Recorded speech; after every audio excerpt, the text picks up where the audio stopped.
See everybody getting their asses kissed. You want to talk about football? We can talk about football. But a couple days ago, I ripped a really good fart, and I think I pulled a muscle in my back. Oh, Jimmy, Jimmy, yay, Jimmy, Jimmy, let's oh, Jimmy, Jimmy, yay, Jimmy, Jimmy, let's oh, Jimmy, Jimmy, yay, Jimmy, Jimmy, let's oh, Jimmy, Jimmy, yeah, fuck you. Oh, Jimmy, Jimmy, yay, Jimmy, Jimmy, let's oh, Jimmy, Jimmy, yay, Jimmy, Jimmy, let's oh, Jimmy, Jimmy, yay, Jimmy, Jimmy, let's oh, Jimmy, Jimmy, Jim, oh, Jimmy, Jimmy, yay, Jimmy, Jimmy, let's oh, Jimmy, Jimmy, yay, Jimmy, Jimmy, let's oh, Jimmy, Jimmy, yay, Jimmy, Jimmy, let's oh, Jimmy, Jimmy, yeah, fuck you. Oh, Jimmy, Jimmy, yay, Jimmy, Jimmy, let's oh, Jimmy, Jimmy, yay, Jimmy, Jimmy, let's oh, Jimmy, Jimmy, yay, Jimmy, Jimmy, let's oh, Jimmy, Jimmy, Jim. Welcome to the Gamers Who Sports podcast. My hosting duties this week will try to go off without a hitch. I'm Josh. Joined with me as always is my boy Tony. Tony, howdy day. It's just you and me tonight. I know. The two oldies are here, and we're just having a grand old time at the GDS station. Yes. We are a little light because our cohort, AJ, is currently gallivanting around Tennessee, enjoying his bachelor party for his inevitable nuptial that will take place here in a few months. So he is out sowing his wild oats, as they like to say, while the two old men with shackles upon their fingers sit at home and enjoy a pleasant night of the Jets and who are they playing tonight? The Patriots. AJ's So team. we got to cheer for the Patriots for our boys, since he probably is not able to watch the game. So tonight and tonight only, we will be Patriots fans and cheer for our boys' team. Yeah, they're no longer Tom and Bill's Patriots. They're Mayo and Brissett Patriots. God, how the money have fallen. I don't know how to feel about that. He seems to be a good guy, but when it comes down to it, the only thing that I could say really about the state of the Patriots and the direction they're going in is very simple. Hey, good first usage of that. I'm with you. There you go. It's a perfect start to this night. And as you can see, I brought the light tonight. I paid my electricity bill, and you can see me a little bit more this evening. We're getting there. Oh, this definitely works, man. I'm sitting here watching good old Rodgers play a game, and just that's what I'm thinking of right there. Rodgers. Rodgers. Yes. So we're going to try and get through this as best we can tonight. Be a little more active and go over some picks for the upcoming week in the NFL and talk about what we saw this previous week from our teams that we support. It's a rough week. It's been a rough week if you're a Bears fan, and I'm sure it hasn't been candy and rainbows for my fellow Detroit Lions fan. No, it hasn't. And then honestly, we sat there week one, and we're celebrating victories one way or another. Man, thank you, Ryan. We were sitting there celebrating victories, and now we're sitting here all defeated on the next episode. Forgive my kitty if you hear her in the background. She's having a wonderful time. Anyway, so it was one of those weeks where we'll go with Chicago first. I think that's a good point to go because that was on prime time. I thought your defense played fantastic. I really did. If you consider the opponent, I think you did as best as you can to handle the Houston Texans offense. I thought you guys did a very good job at handling that team. But the offense, the damn offense, and I am not going to be one of these people that I'm hearing this week saying Caleb's a bust. Stop it. It's 2 games, okay? His decision-making was a little questionable when he gets pressure. That's the one thing I have noticed, and I know I'm going to let Josh speak on it more because he's the bigger Bears fan. But I did notice watching the game, when you put pressure on him, I still think he needs to learn the process, but he gets that happy feet, and then he starts launching it and thinks that he can play hero ball with his passes. One day he will be able to make those plays, no problem. He's not there yet. So I'll give it to you, but I think you guys played good on defense. And what do you think about the offense? Because your run game wasn't non-existent either. Let's also add that fact. DeAndre Swift, no show again. So what do you think? Okay. So in the wise words of Tony Kornheiser, I'll go to the glasses with this one. I have to choose my words kindly when it comes to this because I've had almost a full week to sit here and think about what happened. And very simple, you've seen the direct reason why rookie quarterbacks sit the first year. This kid has absolutely no idea what he's doing when it comes to a NFL caliber defense. He had a little bit of confidence coming in with us coming back and beating the Titans. But let's be honest, the special teams and defense beat the Titans. What really is concerning to me is the stats that I heard earlier this week where Chicago is dead last in offensive production. We are dead last QB rate. We are dead last in overall yards by an offense. We are worse than the Carolina Panthers, who just benched their number one pick from last year. It is very frustrating because we were fed very lofty expectations when it came to this year. We were able to secure the Hard Knock documentary where it went inside our training camp. We saw the process of Ryan Poles, the process of the coaching staff. And I'm at a point where I'm starting to believe that the reason that the Bears are not successful is not the players on the team, it's the coaching. The coaching has been subpar at best for the later part of 2 decades. So to think that in the first year with our number one draft pick that anything will be different it's a very poor outlook on things. Do I think that Eberflus is the answer and is going to be the coach long term? I do not. I would be shocked if he makes it out of this season. If we don't make the playoffs after all the hype that was fed, I would think Eberflus would be relieved of his duties at the end of the season. Now, that, do I think that the Bears are destined for a playoff spot? I do not.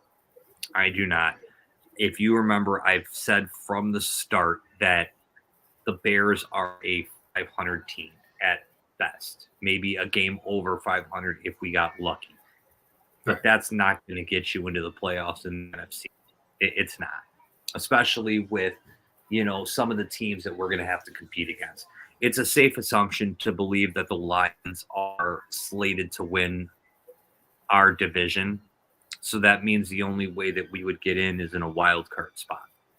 And the way we're playing right now, the fact to even think that we're a wild card caliber team would be stupid. For a lack of better terms, it would be absolutely stupid. Correct. Now, do I think that we have the ability to get there? I stand what I said last week, and that is that we've become the Phoenix Suns of the NFL, where we're 2 years away from being 2 years away. And that's really where we're heading. I'm just being honest with you. I've been very, very disappointed with how things have gone. But when it comes down to it, I'm not one of those people that are going to sit there and drink the Kool-Aid. We both know people that do. Right. After all these years, you got to prove something to me. I personally didn't believe we were going to win the Super Bowl when we went against the Colts. And I felt that anybody that believed that was absolutely insane. I did, but we have to improve that offensive line that is. I find it very, very hard to put into words because I really want to see things happen. Yeah, no, and But you know what? You're allowed to be frustrated. You are absolutely allowed to be frustrated. I think we're past frustration. We're in a very show me status. Go ahead. Sure. No, I was going to say this is to your point. I wanted to continue. The Matt Eberflus, what the hell were you doing challenging the challenges you did on Sunday night? I thought both of them were atrocious challenges. Like both were clear as day favoring the Texans, and both were clear as day you challenging it when you did not need to challenge it. And I think that's just part of his problem. He's not the coach that when the game's on the line, I look at that guy and say, yeah, he'll lead us down the field. Or, hey, this guy will know what X's and O's to push. He does not seem to be that kind of head coach. I think he's the head coach that, honestly, he needs to be done after this year. The more I see of him, you've had another quarterback in here, and you have the same problems you've had before. I think a new voice is needed. Now, who is that voice? I don't know. I think we're really too early to speculate. I'm at the point with you of like Eberflus is probably done after this season. I'd be shocked if he goes past this season, unless they turn it around big time. And that's the thing. They have shown me nothing that would signify that we're even moving in the right direction. Right. And I'm trying to find right now while we're talking Matt Eberflus challenge records, and I can't find good. I mean, he's 11-25 as a regular season head coach. Like, think about that. I know. Like, that's terrible. Yeah. No, it's atrocious, and especially in the new direction you have.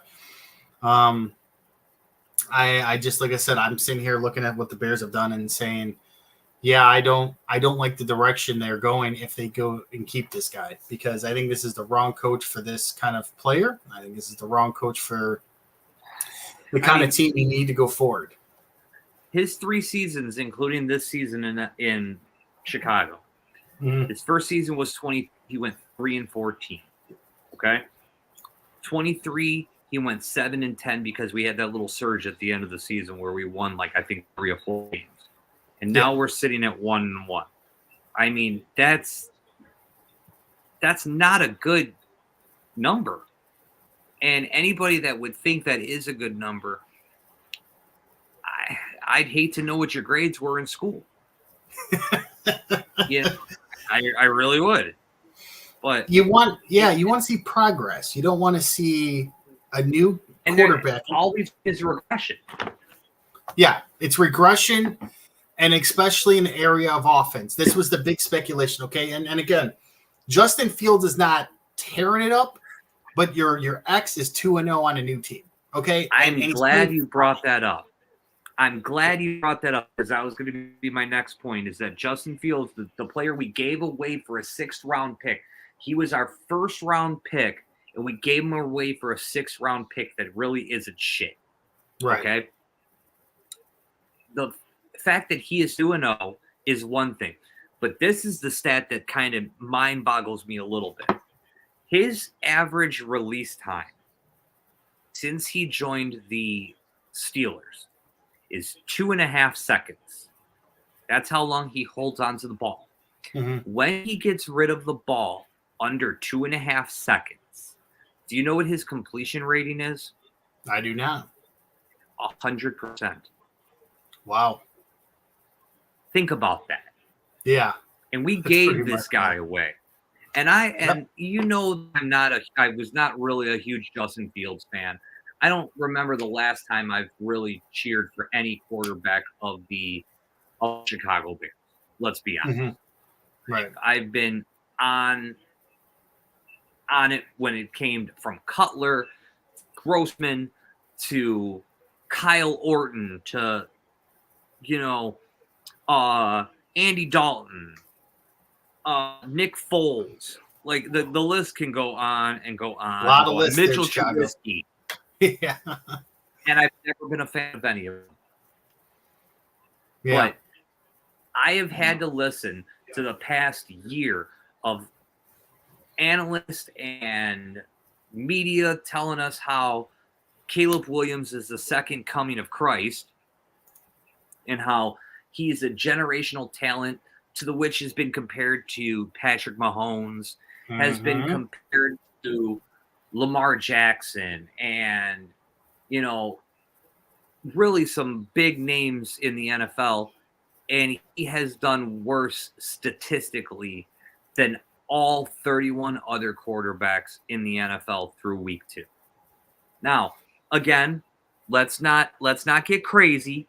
It's only week 2, but right now there is not a lot for Chicago to rest their hat on.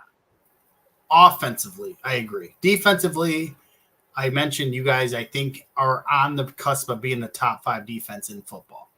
I truly believe you guys have done a remarkable job on that side of the ball. Boom in the chat. Yeah. I mean, it's a fair point. Like I said, this is just one of those things that if Caleb Williams ends up being terrible this year, I think it will look worse if Justin Fields leads the Steelers to the playoffs. Like, that's the one thing is, like you said, you give them away for literally a 6th-round pick. And if the X goes away, woohoo! Thank you, Sean. Thank you, Ryan, in chat as well.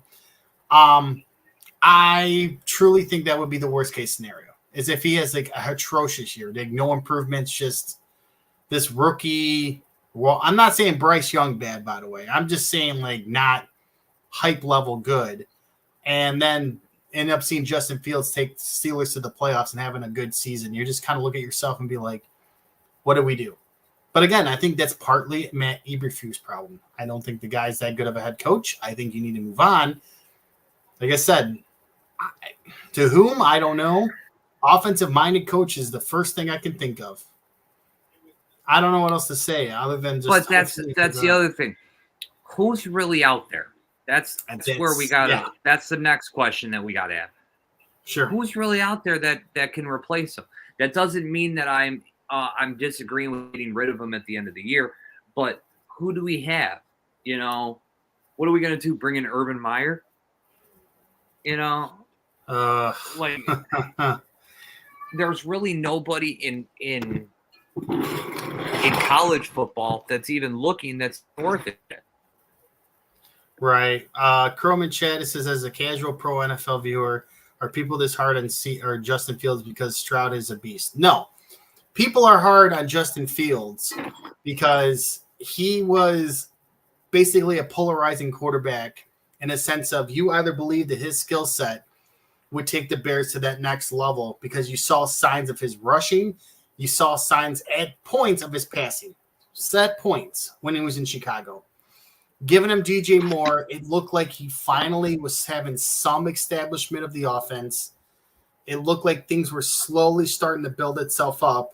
Then he fell into the first overall pick because of the Panthers, and they said, well, instead of taking it to another level and see how he plays on the last year of his contract and see what you can do with him, they instead took it as, nope, we need to move on. We need to go to this new person. We need to start completely over. Now, I'm not going to say that it was the worst decision ever yet because we're 2 games into a new regime. But I am going to say that I think, again, if Caleb Williams does not develop into a superstar eventually, this will come back to bite them in the ass. But again, we're 2 games in. I think there's more red flags in the head coach, and I think there's red flags in the possibility of having a division being just extremely tough. I mean, Minnesota, let's talk about the Vikings. They beat San Francisco in week 2. They're 2-0. My team has been shit and somehow 1-1, and the Packers won a game with Malik effing Willis. Okay? So this division is not getting easier. Jordan Love is potentially a week away. Yeah. No, okay. They're even saying there's a possibility of him playing this week. Yeah. No, right. No, I get what you're saying. I highly doubt that's going to happen. I think they're doing that to throw the scent off them a little bit. Correct. But the fact that we're even talking about that, that right there, if anything, should tell you there's something we gotta get it together. Correct. We really do. And you're 0-2 already in a tough division. So like you haven't played it. Somehow they gave you the AFC South to start the year. I mean, we're gonna go through the games, but how do you end up with the Titans, the Texans, and now the Colts this upcoming week? They feel, hey, we're gonna give you the AFC South the first few games. Here, Bears. We're gonna give this. It's just weird how the schedule worked itself out. But like, there's no division games yet. We have not had a division game yet between any of us. But like, you're gonna have bloodbaths between everybody in the division. I'm just curious on what direction they're going in. Let's before we jump into going through all the games, let me do the next month in the Bears schedule. Okay, we go to Indy this Sunday to take on the Colts, who are 0-3 right now. So they're hungry for a win. And as long as Anthony Richards keeps coming into games and continuing in games as a question mark is concerning to Indy, because Indy needs to build around a quarterback. That is something that has been noticeable for years now, ever since Peyton Manning. Mm-hmm. They need a quarterback they can depend on. Second week, we go to, or Rams come to town, and we play them at Soldier Field. Then they're depleted. You could beat them. Yeah, but see, Cooper Kupp is not. They haven't given a timetable for him. And if I'm not mistaken, isn't that Nakua out for an extended amount of time? Nakua's out. Kupp is supposedly having a boot on his leg to see if he can get something situated on it to avoid IR, but he's at least a couple weeks away. So I don't think he'll be in your game. Okay. So that right there is a toss-up because, like you said, they're depleted, but let's take into consideration Matthew Stafford knows the Bears. Sure. So absolutely. I think that should be taken into consideration. He will. knows how to play against the Bears. Right. So we'll leave it at that. Then we go to, or we have the Panthers coming to town.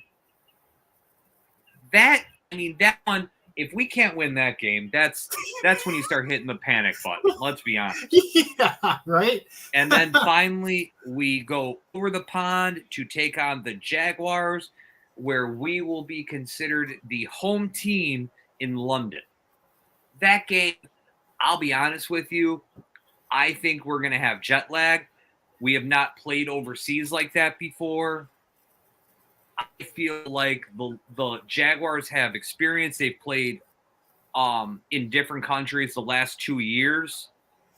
Mm-hmm. I feel like they're going to have a slight leg up. We might drop that game. And then after that, we go on really a bad 3 weeks of shit teams. We go against the Commanders the 27th, the Cardinals on the 3rd, and then the Patriots on the 10th. We really don't have a test until the week of November 17th when we go against the Packers. And I am not speaking highly of my team, but let's be honest, you can't call a below 500 team over the past few years any kind of challenge. But once the Packers come, or once we play the Packers on the 17th, then our schedule gets a little difficult. We have the Packers on the 17th. We have Vikings on the 24th. Then we play you Thanksgiving on the 28th. We have a bye week, and then we play the 49ers in San Fran on the 8th of December. Yeah. Then we follow that up by going to the Vikings. We go over, or the Lions come to us. Then the Seahawks. That could be a run-of-the-mill game. And we finish up our season, which most of the time is going to determine a playoff spot against the Packers on the 5th.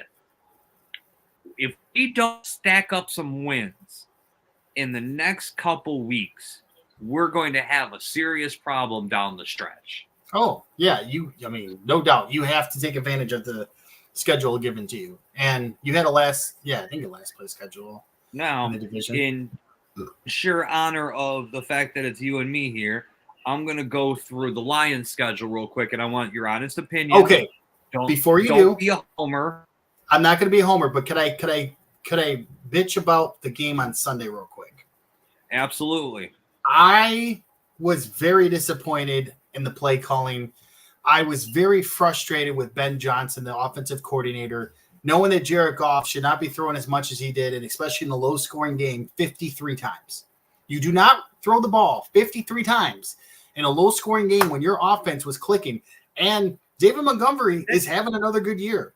He was running the ball. Telling me your coaching staff doesn't trust your run game. That's what it shows.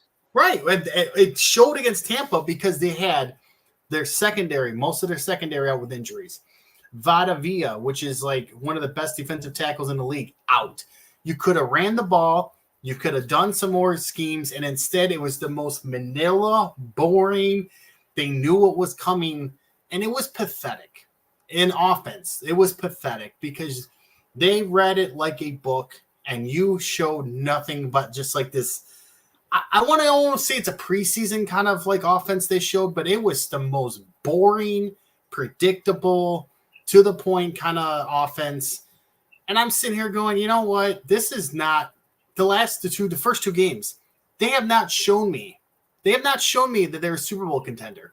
They've shown me that they are a team that are a playoff team, but to take the next step after going from the bottom to the 9-8, then the 12-5 in the conference championship, to take another step up, you have to pick your play up. And I don't think they have. I think they've done a very mediocre job is probably what I'll say. And somehow they're 1-1. So go ahead with the schedule. I needed to vent about Sunday. I thought Tampa played fine. Like Baker's good for him. He's revived his career, but all right, go ahead. All right.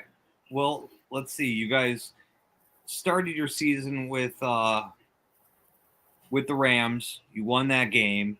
You lost to the Buccaneers.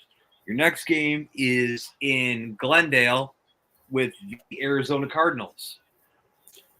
We will win that game, and we will actually make a statement because this is the time you have to show what you're about as a team. And I know Arizona's played very well on offense.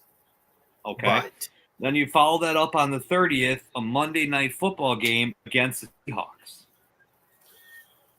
Tough game. Seattle did beat them last year, but I do think that they could. Yeah, I think they'll win that game. It'll be close. It'll be close, though. Monday night, usually in Detroit, is a tough place to play. Okay. You follow that up. It looks like you got a bye after that, and you follow them up Sunday the 13th at Jerry's World, playing the Cowboys. We'll lose that game. Something tells me that's going to be a loss. All right. Following week on the 20th, you are going to Minnesota, and you are playing the Vikings. What I thought was an easier game is not as easy anymore, but I would still say that's a victory. All right. The 27th of October, you host the Titans. Titans? Derrick Henry and the Titans. Or no, Derrick Henry's not on the Titans anymore. He was Tony Pollard and the Titans. We better win that game. The Titans are not good, so that better be a victory. That's one of those I will not be happy to lose that game. Right. I got you. You follow that up on the 3rd of November by going into in November. You know it's going to be crisp. You're going to Lambeau Field. God, I hate to say it, but we're going to lose the Lambeau game this year. I think that's going to be a loss. Okay. Then we follow that up with you guys going to the Lone Star State and playing the Texans. That's a Sunday night game, I believe, as well. Yes, sir, it is. It's the Sunday primetime game. I think the Lions squeaked that one out. I think in primetime we'll see what they can do, but I think the Lions will beat them. All right. Or when you say squeak them out, a touchdown, usually 3 to 6 points. Yeah, like a 3 to 6 point game. Nothing. Again, I'm taking health into consideration, too. There's been a lot of injuries in the NFL the first 2 weeks. I know it's a total side note, but there's been a ton of injuries. So, injuries aside, I'm going to say they'll squeak out a victory. Okay. All right. So, you follow up on the 7th. Wait, we just did the which one did we just do? The Texans. And don't worry, Chad, we'll get to as soon as this is done. I know there's been some comments. Then you will host on the 17th. You will host the Jaguars and Trevor Lawrence, I would who hope. I'm still not sold on. Yeah, I mean they lose Monday night. They're going 0-3. I don't know how their season's going to go, but at that point, I think the Lions should win. It's deeper into the year. I think the Lions will beat them, especially being Okay. Sunday the 24th, you will travel to Indy, where you will take on the Colts. Once again, Richardson's got to stay safe, got to stay healthy. Yeah, health, and if he can stop turning the damn ball over. He's got a low percentage of passing too. So by that point, we'll see what Anthony Richardson's really about. I'm still saying the Lions win, but I'm gonna, again, by that point, we'll see what Richardson's about. Right. And you guys always seem to have problems with the Colts. Yeah, a lot of that was Peyton Manning and Andrew Luck, so it's a different Right. Okay. Which I still think he's an asshole to this day. I'm sorry. What he did to the Colts was shady. How you waited to the very last second to announce retirement. Don't give them any chance to plan. All right. So after that, it's our game on Thanksgiving. Bears Lions. It's always hard to play the Lions on Thanksgiving. If there's ever a day and a home team advantage kind of thing, and we're going into Ford Field for that. Right. I think that this will be the win for Detroit. I think the Lions will take care of it in Detroit on Thanksgiving. Okay. You follow that up by hosting the Green Bay Packers at Ford Field. I think they'll split. So I said they'll lose at Green Bay. They'll win at home. Okay. You'll follow that up by hosting the Bills on the 15th of December. The Bills are a lot better than I thought they were going to be. So I'm going to go loss right now because Josh Allen has played very, very strong. And I truly think their defense has been playing outstanding as well. Okay. Another comment, so by the way. Go. Lions over Bills? No, Bills over Lions. Bills over Lions. All right. I have the Bills winning that one. Yes. Next one is the Christmas game on the 22nd. Lions at Bears. I think we'll lose. I think we take that one. Yeah, I think you guys will win the Soldier Field game. I do think. All right. Then you run into a little bit of a difficulty with going to San Fran and playing the Niners, and this is right when they get hot. Well, here's what I'll say. Prime time Monday Night Football game. Yeah, the lines under my picking would be 2 losses in a row. They don't do well at San Francisco, but I think this will be the one they'll win. It's Week 16. I think the Lions will squeak it out. All right, so then we finish off the season by you guys hosting the Minnesota Vikings. We will win that game. That one will win. I think you'll win that game. 11-5, I think my guessing would be. So, it's going to be a tough decision. And I'm catching up with chat. So, Boom said, "Does Laporta still exist on the Lions?" Yeah, that's a problem too. You throw the ball 53 times, and there were 3 targets to one of the best tight ends in the league. And I think Laporta is that. How do you give the guy 3 targets in that amount of time? I really don't know. Look at the Rams game. Our O-line moved the Rams back. Yeah, and I've heard that criticism too, that the offensive line didn't play as strong against Tampa Bay. Right? I've heard that as well. So do I think the offensive line is a problem? Not yet.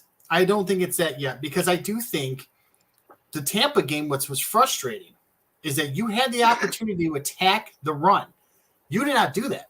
You decided to do these cute little out passes and these cute little plays and try to make Goff make throws that he's not comfortable making, when in reality, you could have had the game plan right in front of you. It would have been boring, but the win is a win. Your strength is running the ball, and then you have deep routes for your St. Browns and your Laportas. And Jameson Williams has looked great so far. You didn't do that. You decided to just do these very manila plays. Yeah, and that's the thing, Tate, and I know we have talked about it, that's your team. How we didn't take advantage of it is beyond me. I just think it was such a bad game plan. And again, this was part of me happy they lost. This is a learning process, right? If they had won that game, they would have been sticking to their ways and be like, well, we got away with it again. No, now you lose. Now it comes in the full circle time. Now you have to fucking go around and you have to play better. This is supposed to be a Super Bowl caliber team. Supposed to be. If you are, you win games. You start finding your way through and you start doing your strengths. You don't just get Can I killed. just point out? Oh wait, no. Yeah, I do have. Never mind. I put that up there. I don't get it. Like, I don't get it. Both of us, I feel like this year is going to be. I still think you guys are going to make the playoffs, but I think this is going to be a underperforming year for you guys compared to last year. Hey, one of us because in the panel now, go ahead.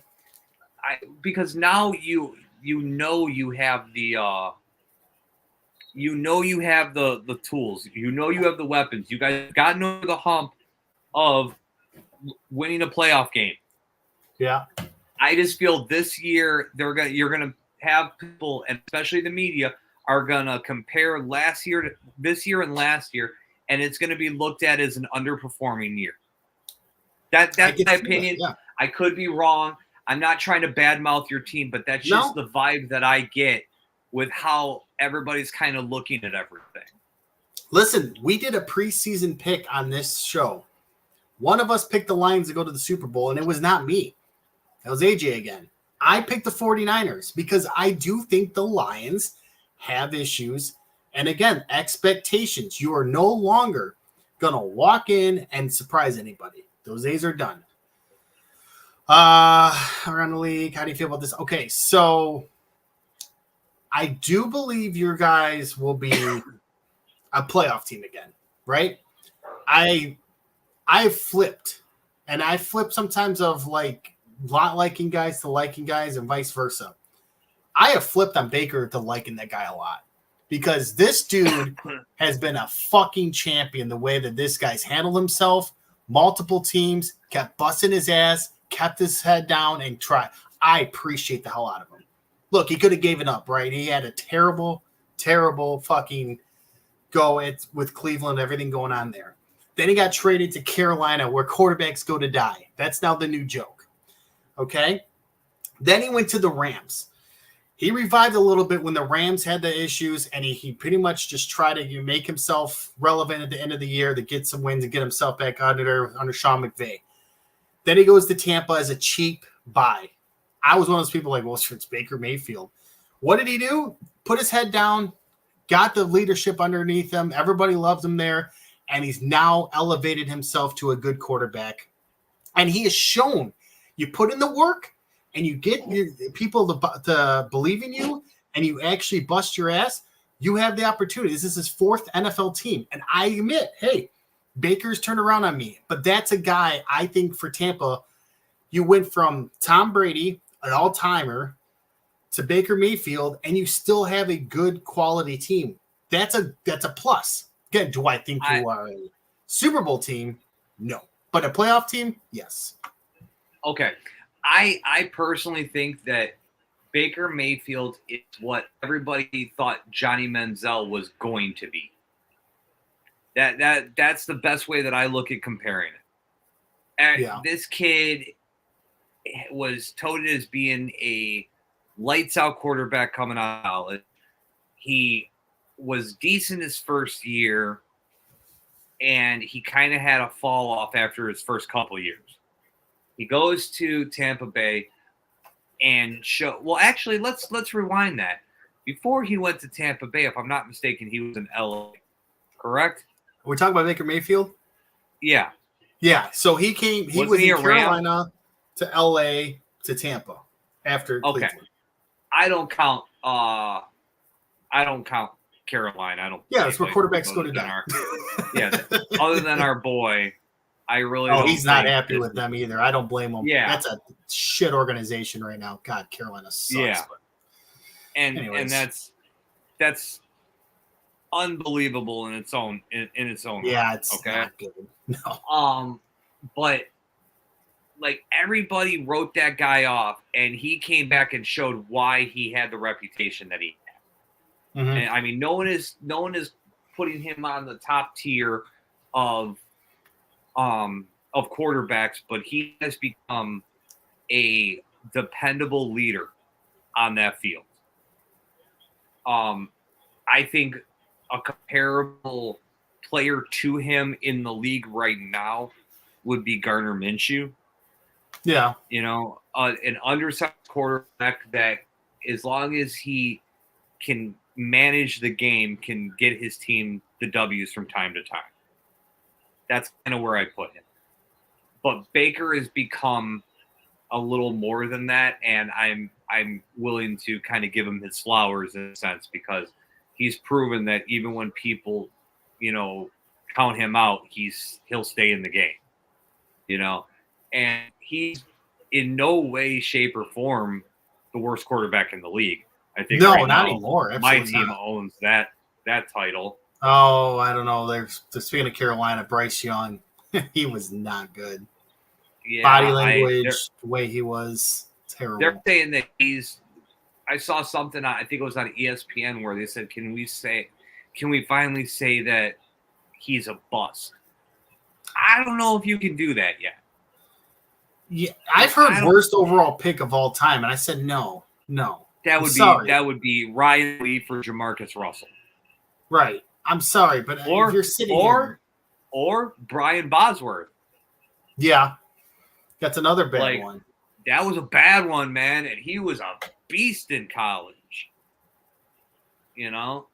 It just we as a society and the media has become enthralled in labeling people and labeling athletes, and they have to, once they're labeled, they have to fit into this little category. And I think that as a society and as the media is, we're starting to kind of stunt these athletes under the pressure of the labeling that we have a tendency of doing. Yeah. You know, I hate giving this guy any remnants of credit. I really do. It pains me to even give this man a compliment. But Aaron Rodgers is a prime example of that. He was phenomenal until it really started growing steam that he was the best playing at that time. And he's a future Hall of Famer. He's this, he's that. And I just feel like when he started listening to that, his play started going down. Let the players play. Let them play. We have their entire retirement to talk about how great they were. Let's not do that while they're still writing their story. I feel like that puts undue pressure on these athletes, that they have to live up to something, and ultimately, I think it shortens their careers. I honestly do. And here's the other thing. A good example is tonight's game. Drake May's the 3rd overall pick this year for the New England Patriots, okay? He's not starting. What is he doing? He's sitting behind a veteran quarterback and learning. Why is that such a big deal? If you don't start game 1 as a quarterback these days, you're not good enough. Why do people have that notion of, if you're not a day 1 starter at quarterback, you just don't have it? No. Sometimes it's good if you have a veteran like Jacoby Brissett. I like to call these guys the professional quarterbacks you know who they are. They're a bridge quarterback. Right. But he's good enough. They're the Fitzpatricks of correct. Ryan Fitzpatrick was the king of it, right? Hey, get the young guy behind him, but let's put Fitzmagic out there. I'll take the beatings. I'll take, whatever. I'll make a game or two where I look like a superstar. Josh McCown. Yeah, was another one. Yeah, we can go on and on about this shit. Workhorse. Fuck, it feels like Joe Flacco's turned into that later on in his career. Yeah, Joe Flacco is turning to the last, veteran guy you want to throw off the bench. So, another one that I hate to throw in there, this, and I'll leave it at that. Phillip Rivers at the end of his career. Yeah, with Indianapolis, that was such a weird ending, but I agree. Real quick, how bad that tastes. Real quick in chat, Ryan says the Panthers are what the Lions were back in the day, basically. Yes, 100%. The Panthers are now the new Lions, a.k.a. the shit team that everyone makes fun of. Yes, I 100% agree. They are now officially the laughingstock in the NFL right now. Their owner sucks. Their coaching is just a carousel of people, and they don't have a quarterback they can trust. Totally agree with you on that. And then Tate says, what about Bryce Young for Matthew Stafford? Fuck no. Okay, I'm sorry, and I know it's a rumor, so I'm not saying that towards you. Why would Matthew Stafford, who lives in LA, who has a coach he loves, and the team is depleted, go to Carolina? I'd understand more if it was Stafford to Miami. I'd understand that more because he would have weapons and a chance at winning the AFC. He is not, NOT, going to go downgrade to the Carolina Panthers at this point. There's zero.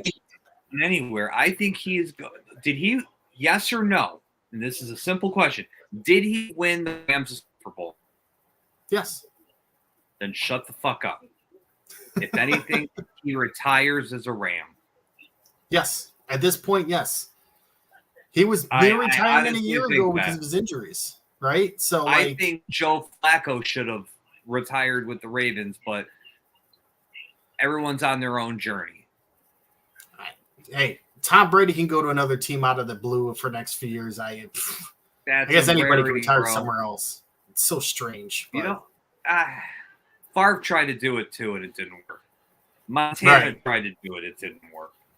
One time it works, and everybody's like, well, if he went to a team, come on. The stats are mind-boggling. But Peyton Manning won his Super Bowl playing like ass, not the year he threw for 55 touchdowns. Let's remember that. They got smoked by Seattle in the Super Bowl. It was when he was Old Yeller hanging on for dear life. Who was his Favre? No, Peyton Manning when he was with the Broncos. When he went to Denver to end his career. Like, he was there for 4 years. Had 3 great ones and one where he fell off the map. But the year he fell off the map, they won the Super Bowl because they carried it by his defense. You know? Yeah, absolutely. It proves how much a defense could do. Right. You know? Cowboys, and anybody that's ready to sell Bryce Young, say he's done and he's not this and he's not that, and the Panthers have no faith in him, look at the faith Daniel Jones has gotten from the Giants, okay? He's ass. He's ass. He's not good. He's been ass. Yeah. I would say Bryce Young, his biggest problem now, and again, I don't think he's been that great, so I'm not going to defend all of it. Look at the organization. They threw him into the fire. They should have started Andy Dalton, a veteran quarterback, and had him learn behind it. He was not ready. They threw him into the fire and said, here, kid, we got nothing for you. Go make magic. And when he didn't, they then try to bring everybody in. But by this point, he still looks lost and he needs to sit. Now, I don't think his career is done. I do think he needs to go to another team at some point and try to get a resurgence and say he's the feel-good story another couple years. I do think Carolina needs to move on. Yes. Yeah, I think he's done in Carolina. Successful, but you have to be successful in order to have a comeback story. Well, that's what I'm saying. If he went to a team like, okay, the Jets. He's a year and 2 games into his career. Sure. He hasn't been great. I'm not denying that. I'm more or less implying like, let's say he goes to the Jets next year. Rodgers goes one more year after this and says, I'm retiring. But Bryce Young could sit behind Aaron Rodgers for a year. And then he takes over the Jets. I'm just hypothetically here. Maybe he turns out, okay, the Jets have weapons. They have a decent team. He could turn out to be maybe the Jets' new next quarterback and see if he can revive his career. I don't know. I'm just throwing an example out. That's the kind of situation he needs to go to. Is a veteran in front of him. He sits a year. He learns. Then he goes to the next team and see if he can get a starting job. Because I think Carolina is dead to rights. I do. I think they're going to start all over again. They screwed up 2 years ago. They wish they had Caleb Williams on their team. They don't. So now they have to do this whole year where how are they going to finish? Is Andy Dalton going to be too good to get him out of the first overall pick scenario? I don't know either. There's question marks about I don't think they're benching him after 2 weeks for the rest of the season. I don't think that. I think they're doing this as a way to kind of jolt him a little bit. Right. I hope so, but I don't know. I really don't know because I'm looking at him like, what does he bring to the table that's positive the first 2 weeks? Nothing. Why am I not feeling okay? Because I gave Aaron Rodgers and Phillip Rivers a You compliment. gave positive reinforcement to people you don't like. You're showing signs of maturity. Oh God, it tastes terrible. I'm telling you. But all right, I don't like Tom Brady, but he's the GOAT. You know, just hey. I mean, how can you? I always learned one thing: never bet against Brady in the Super Bowl unless he's playing Eli Manning. Then, that's a 50-50. Okay, before we go to the games, can we just say Tom Brady's meh for an announcer? He's not terrible. He's not great. No, He's just there, man. He's just a guy. He's terrible. We let go of Greg Olsen for this. That's true. Terrible. That is a downgrade and a half. No, that is a downgrade and a half.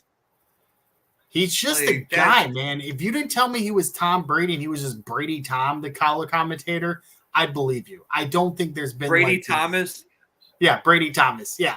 Like, honestly, I'm sitting here going, okay, he's calling it, but he's not doing like calling play. He just seems like he's there compared to Olsen and brought like energy. It seems like Brady's getting paid to do the job. He does his lines and he goes home. Like he does. Yeah. He's there. And he's getting paid top money for it. Like he's Tom fucking Brady. $375 million. I know. Over 10 years. That means that we're going to have to listen to this until we're in our mid-50s. I know.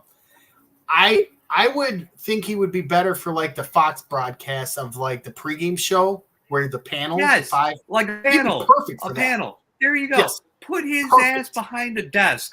He is not good doing play-by-play.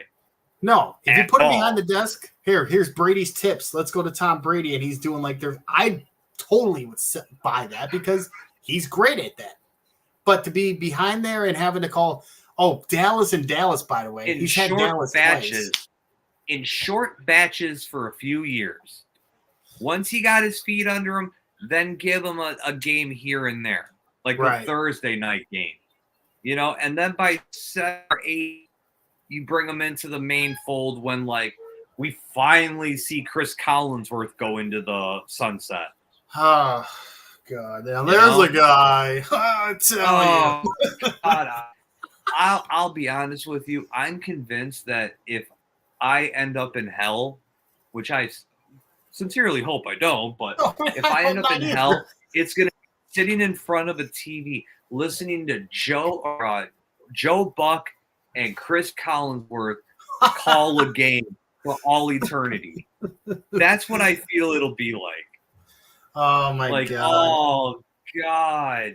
And I have to live with that douchebag's voice for the rest of my life since he called the World Series Game 7. And that sucks. But moving on, because we got to get moving. We're at we got to do 3 minutes already.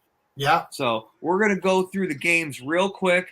All of them. Give me who your pick is. We're going to do all of them in the span of about a minute. So first up, obviously, was the Patriots-Jets. I was calling Jets, but I don't think that counted. No, I had in my pick the Jets winning, but the Patriots covering 6.5, and it's currently 14-3. So I don't know if I like my odds on that, but we got a whole half to go. Absolutely.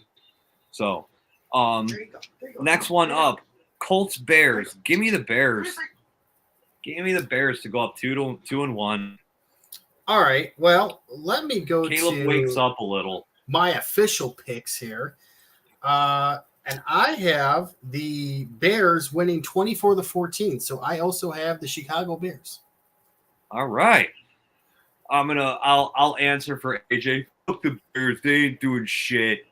I'll take the Colts. So we know where he would go with that. You guys are fucking terrible. See you next year. That's right. Yeah. 3 wins. Here they go. So, there you go. Going to the 2-0 and 2-0, Chargers and Steelers. Give me the Steelers. Do you like defense? Because this is the game for you. It is going to be low scoring. Low scoring. Absolutely. 17-14. I have the Steelers winning as well. It is going to be a slug fest. See, I'm not giving scores because I don't even know. Hi. Would you like to say hi to the But camera, Cat?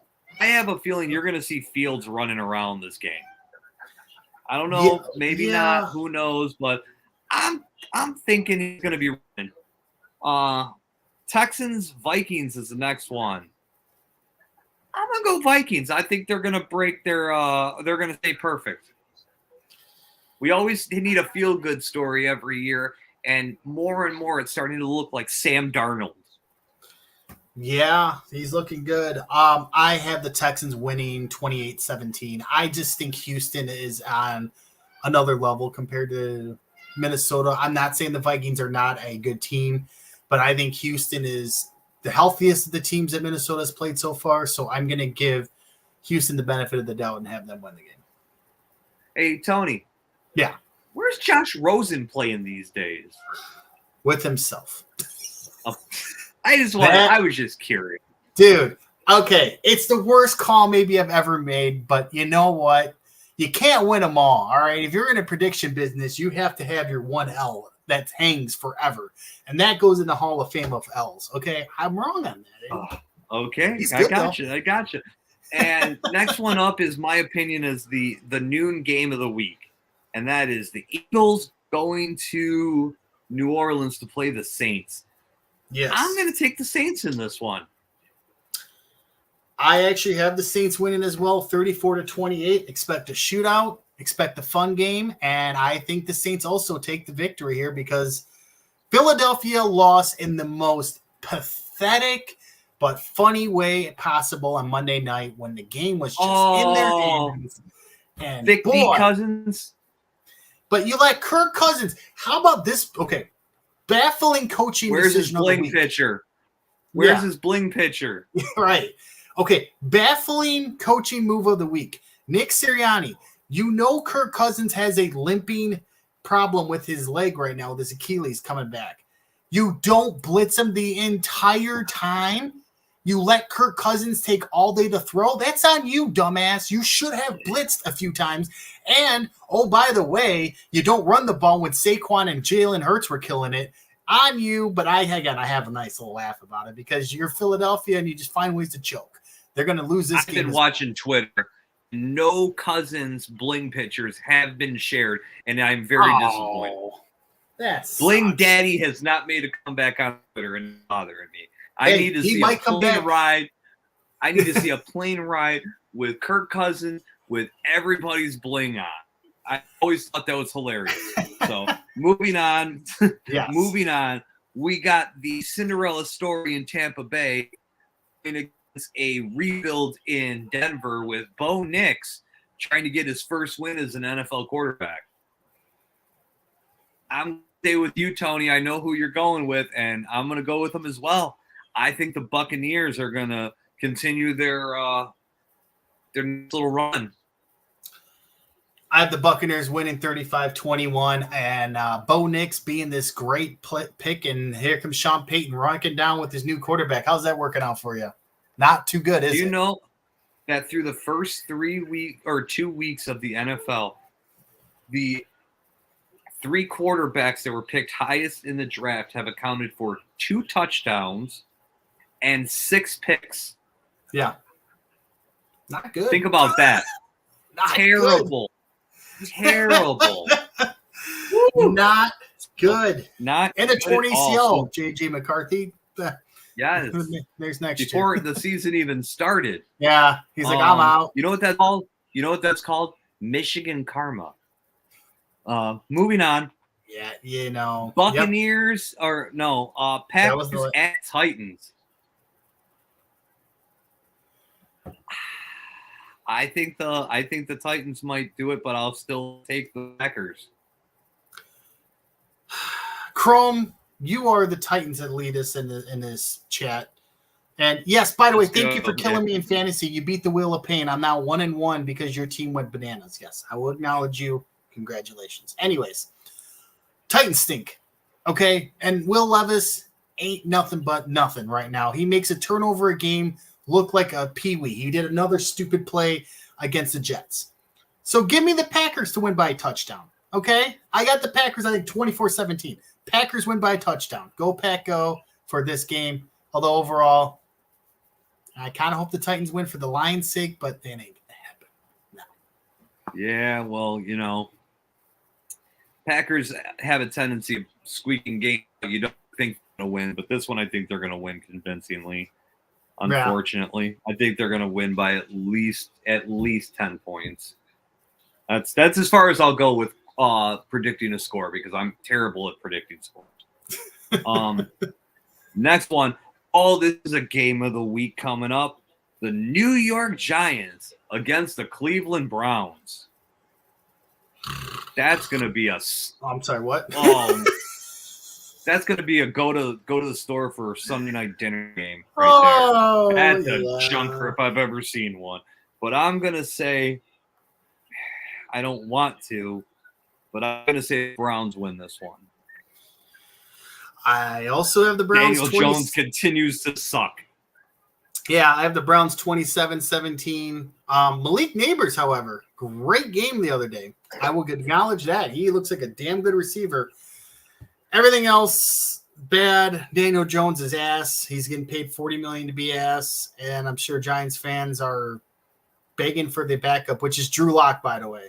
This is how bad it's been. They're begging for Drew Lock. We've reached that point. Oh, in New York? The Giants, yeah. He's their backup. People are begging for Drew Lock. That's it. Again, no offense to Mr. Drew Lock or any of his diehard fans that listen to our show, the one or two of you. If you're begging for Drew Lock, your quarterback sucks, okay? You're begging for Drew Lock.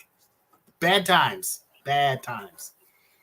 Well, what if he turns it around? Then you might regret it. That's your boy. I mean, this guy, okay, Will Levis, before we go to this next game, this dude puts mayonnaise in his coffee. Automatically thought it was a red flag for that. Who does that? Will Levis. Who? Will Levis, shit you not, you can find it on the internet, puts mayonnaise in his coffee. Ew. Will Levis. Ew. Okay, yeah, moving on. Moving on after that one. Panthers and Raiders. I think this is the easiest one to call of the week. The Panthers will continue to suck. The Raiders will take it. So the spread is 5.5. I want to emphasize this. I think the Raiders win, but the Panthers keep it close because Andy Dalton is now quarterbacking, and he is at least a professional quarterback to move the offense a little bit. I still think the Raiders win, but give me the Panthers to at least make it the most interesting they've been all year. Okay. That's not saying much since this is week 3. But I'm trying to give them at least an ounce of credit of it won't be a blowout. If it was Bryce Young, I think it'd be a complete blowout. But now I think it'll be a decent game. Decent. I got you on that one. All right. Dolphins, Seahawks. I'm going to go Dolphins. Man, we're like contras are aligned. I also have the Dolphins in an upset. Yes. They're going to upset them. This is Seattle's on a high. The Dolphins had 10 days since their last game to have Skylar Thompson throw to the Cheetah, to throw to Waddle, and to get that offensive going. And you're going to blink and go, well, how did Seattle win that game? Because you have all this time with these weapons to start binding in. I think Seattle squeaks it out. Miami squeaks out against Seattle. It'll be a good game, but I have them 31-28. It'll be a very entertaining game. Easy one to call. Ravens, Cowboys. I think Ravens get their first win. I have the Ravens going 0-3. I actually have Dallas winning the game. I do. Dude, I'm telling you right now, there's always that one team you're going to go, how the hell are they 0-3? We've officially reached it with the Ravens. Because here's the other fact. It has been a long time, and I forget the year, so forgive me, and I know Tristan's with them, so I can't find the fellow Cowboy. It's been a long time since the Cowboys have gotten smoked back-to-back games at home. They got embarrassed last week. They're at home again. They'll squeak out a win. I have them winning 27-21. Sorry, the Cowboys, I think, are just going to take it, and Baltimore's going to be that 0-3 team. You're going to go, how the hell are they 0-3?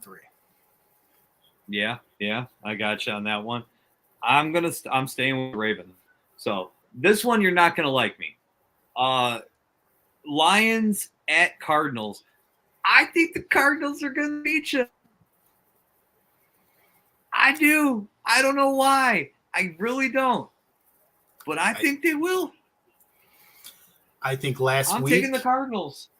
I think last week. First of all, anybody thought Marvin Harrison was a bust? Just go to show you. It's 1 week, and the next week you look like a superstar.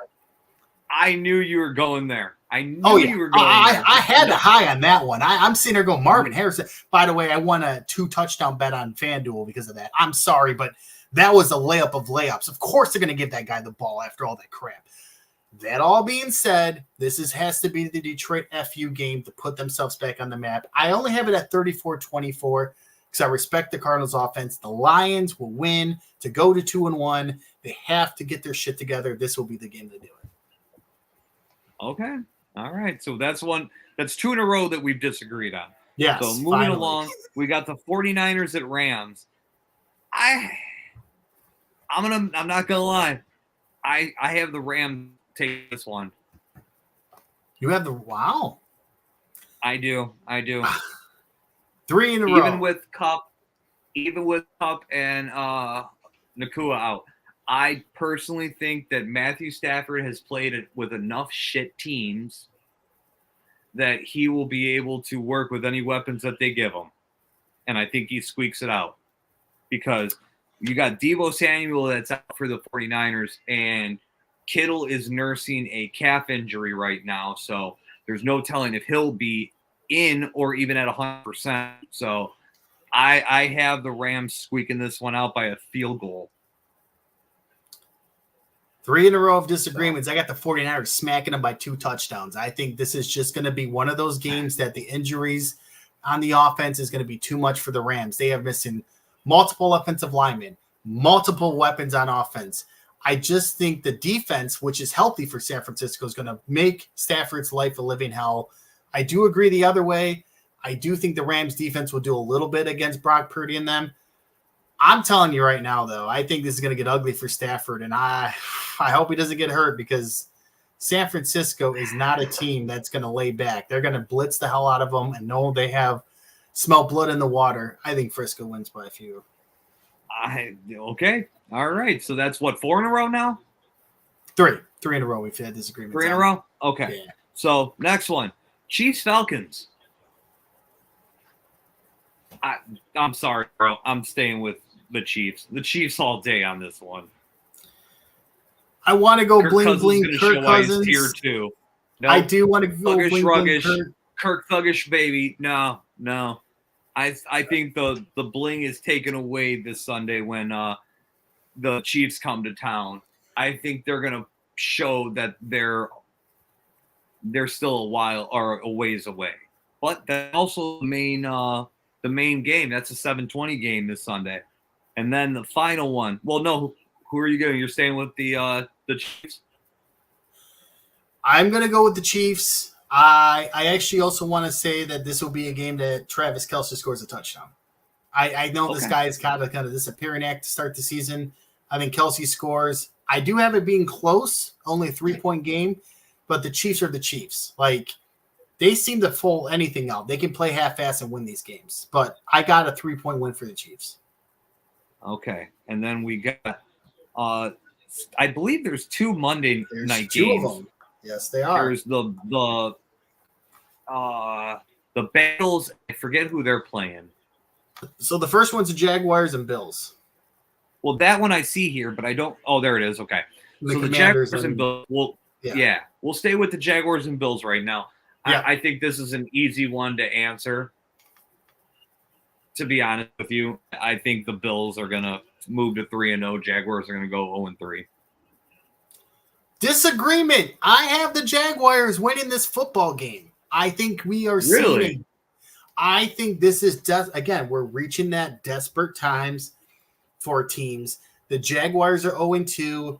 They have to win this game, or their season's going to be derailed. I think Buffalo, as great as they've been to start the year, I think they have these hiccup games. This could be one of their hiccup games. So this is a hunch of mine more than anything else. I think the Jaguars play desperate enough and will win the game.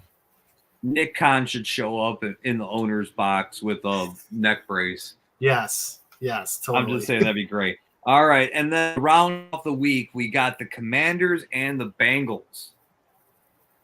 What's your thought on that one? Bengals are 0-2. Another desperate team. They play the shitty-ass Commanders at home.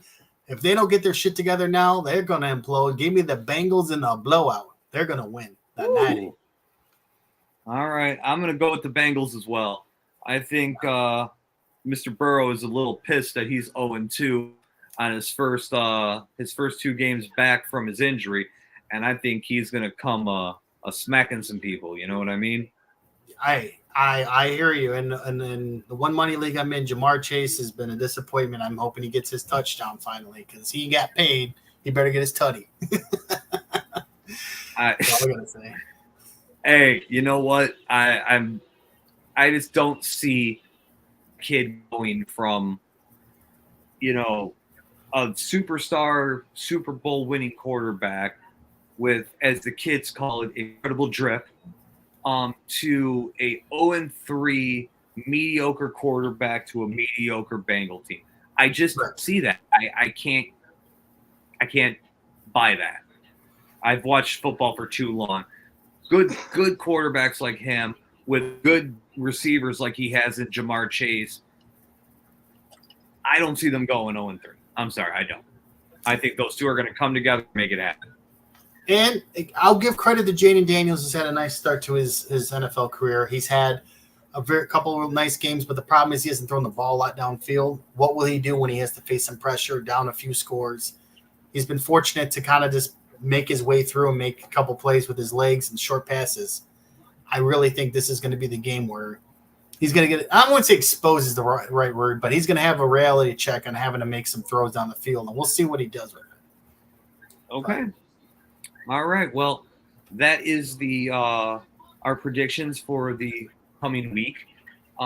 Moving forward, as we definitely like to do, we are going to go to picking our 5 parlay, which has been a nice little start, a nice little addition to our show.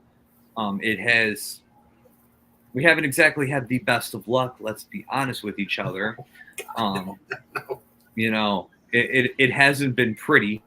We never claimed to be professionals on this. We just doing what we can to amuse our Patreons that we have. So we'll start. And Tony, you have them ready to go? Because I thought I did, and I did not save it. But I know what teams I'm picking. So as I'm picking, I'm going to put it into the system here. Oh, you went 17-19. Did you win any money, Tate, in chat? Did you win any money? That's the most important part. You can go 17-19, but does that equal some dollar hollers? Anyways, so I'm going to go with 2 in the NFL and 3 in college, okay? So my 3 in college is Ohio State minus 39.5. Oh, $700 out of $10. Tate, salute. Ohio State minus 39.5. Sometimes we like to take the little bit of the one favorite per week, and that's my one big favorite per week there. I like to have that be the case. Your Notre Dame Fighting Irish and Miami of Ohio. I got the over 44.5. Do I love it? It's okay. You guys struggled against the last MAC team you had at home. Not saying it's going to be win or loss, but I think there'll be some scoring, especially you put up 66 points last week. I do like the fact that that's going to be hopefully a trend to get you more up to get some scoring again. And then I'm going to go with Texas A&M minus 22.5.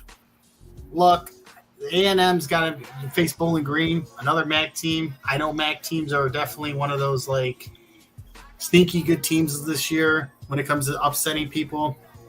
That's not going to happen here. The 2 NFL games I got the Bears money line against the Colts, and I got the Steelers money line against the Chargers. So I'm going with current quarterback and old quarterback. $5 wins me $127.86 for the week. Nice. It's very, very low odds, but I will follow that up with a. I am taking the Chicago Bear money line. I'm also going with DJ Moore being the first touchdown scorer. Mhm. And then I'm also going with Caleb Williams under 215.5 in passing yards. He hasn't shown me that he's ready to actually have a decent game. I think he's only averaged like 110 yards, if that. I also went over 47.5 for the Baltimore Ravens Dallas Cowboy game, and I'm going under 43.5 with the San Fran LA game. So $5 will net me $607. So, I mean, don't get me wrong. I don't have much faith. I'd like to win. That'd be nice. I promise to waste the money on useless things. But that is our 5 for the week. I'll do I'll volunteer and do AJ's. Whoever's playing the Patriots, I'll take all their parlays. So there you go. Georgia. Oh, I think they're the bye week this week. I'm sitting here saying Georgia. And because he's our boy. Because he's our boy, I'll give him one of these.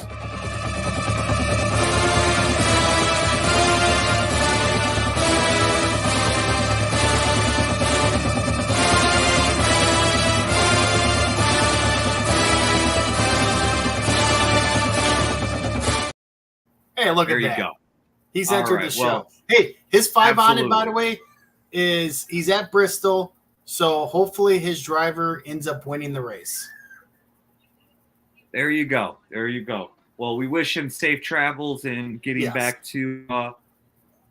home. Hope he enjoys himself. Don't drink too much. Don't do anything crazy. If you need bail money, call one of us. I'm sure we'll get you out of jail.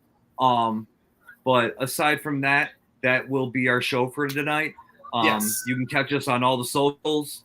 You can catch AJ at One Lug TV. I'm at Campbell0925. Normally I don't even give you guys that. So you can find me at your local gas station by the Slurpee machine.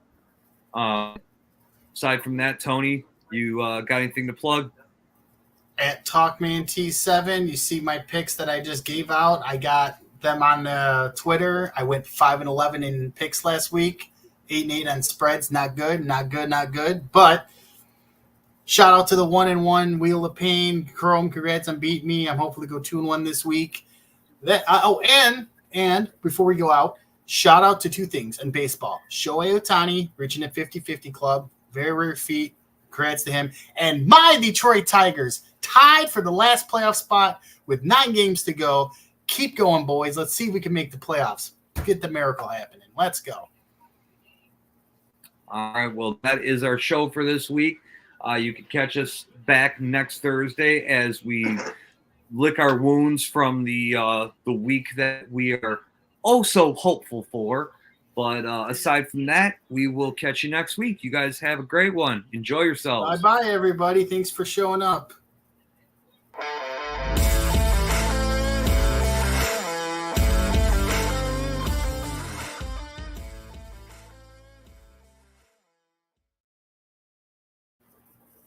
Oh, you forgot to hit the end button.